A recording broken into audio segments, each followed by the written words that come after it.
Hey guys, Edgar here, Guns for Everyone.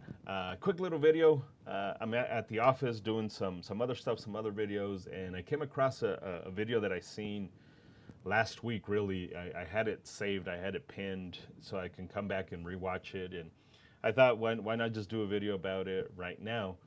And it's this conversation. This is very basic, by the way. I don't want to get into it too deep. I just want to talk about it at a high level, just to get you thinking a little bit different about doing shit exactly in a choreographed way, right? Like in a sporty way.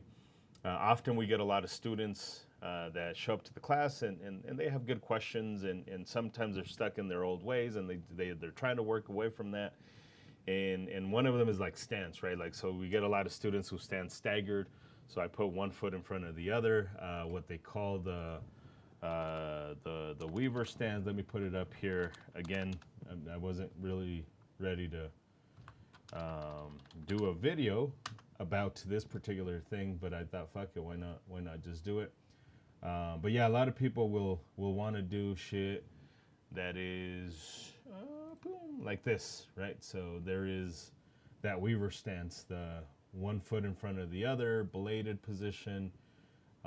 And they have all kinds of reasons why they want to do this silly thing. Not something we recommend. But one of the things we hear a lot is, well, that's just how I feel comfortable, and that's just the way I like to stand. And like, that's weird. I've never seen humans stand like that at the line, waiting for their hamburger or waiting for the next bank teller or anything. So I don't know how you're comfortable like that. If when we're talking, you're standing squared up, you're not standing bladed. And then we also get a lot of students who like to choreograph their shots, 2 shots, 3 shots, and then they choreograph. We see this a lot with competitive shooters. I must know how many shots everybody's gonna get. What's my course of fire? This drill, 2 shots over here, 3 shots over here, 4 shots over here. And it's very choreographed, and we always have to encourage you guys to kind of balance that out. There's a big difference between establishing a stimulus response. Say my gun needs to be reloaded, I'm gonna reload it. There's not much variable there, right? Like, if my gun needs to be reloaded, I should reload the gun. Not a whole lot of variable. If my gun feels like it needs to be reloaded, it could be a malfunction, but then I just go to a complex reload. Go to the YouTubes and search for non-diagnostic linear malfunction drill. Mike DeSargo and Rob Pincus have great videos on that.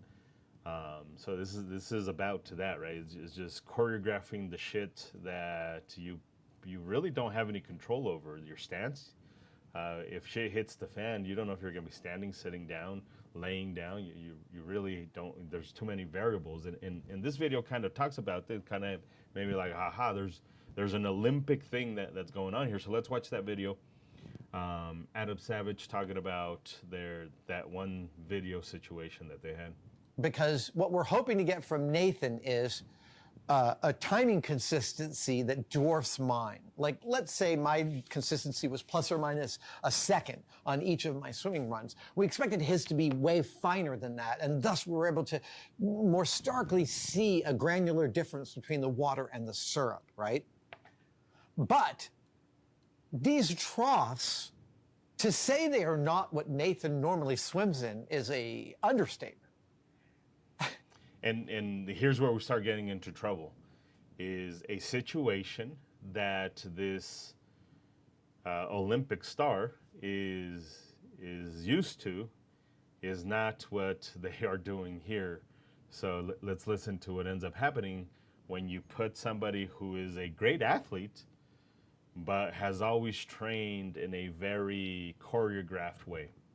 He gets in the trough and he's like pinballing off the sides because we only dug it like, an extra foot wider than shoulder width. He's pinballing off the sides and his timings are ludicrously inconsistent. And he gets out after the 3rd swim and he says, man, that is so hard. He says, I go into a swimming pool and I look at a black line underwater and I follow it. Oh, and by the way, that water is like 90 degrees or like 80 degrees. It's warm water they're swimming. They're not jumping into cold pools to do their Olympic swimming. By the way, does warm water have less? He kind of goes on a weird track, very similar to what I do.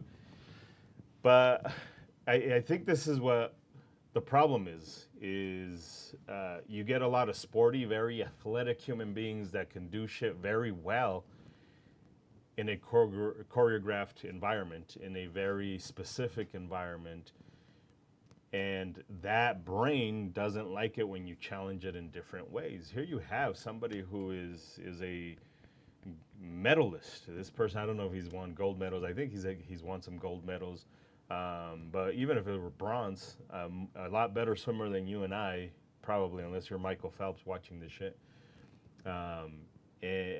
Much better swimmers than us, and he's still failing at this task of swimming from point A to point B because it's not in the conditions that suit him. And that's what a lot of people do is they go to the range, and at the range they do their pew-pews, and they're setting off their gun, and they're hitting the paper, maybe not hitting the paper, and then they're like, this is what I do. Very choreographed, very my way. I'm going to do what I think is best. Because that's the old cliche in the gun community. Just do whatever you feel is best.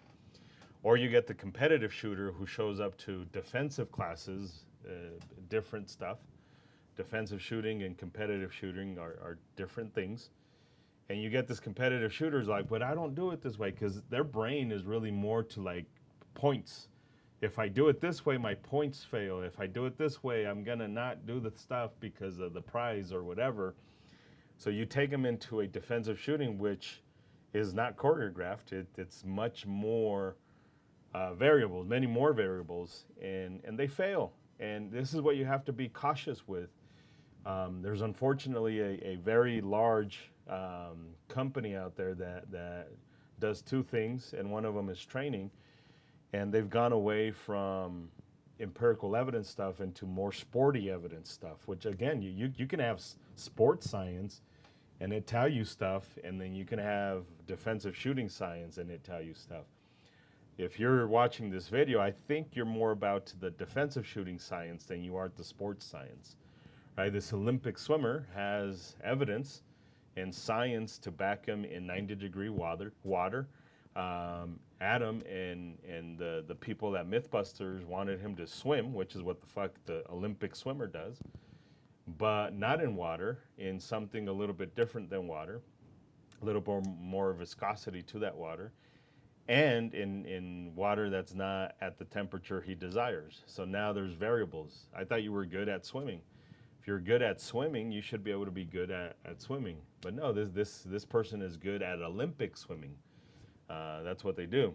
I'm Mexican. I'm good at fucking river swimming, because that's how the fuck we get over here. And I'm really good at fence climbing and shit like that. But it's different than a pole vault type shit. It's different than Olympic swimming. Your training for self-defense ought to be more variables. It needs to take that into account, the variables and the processing of information. So.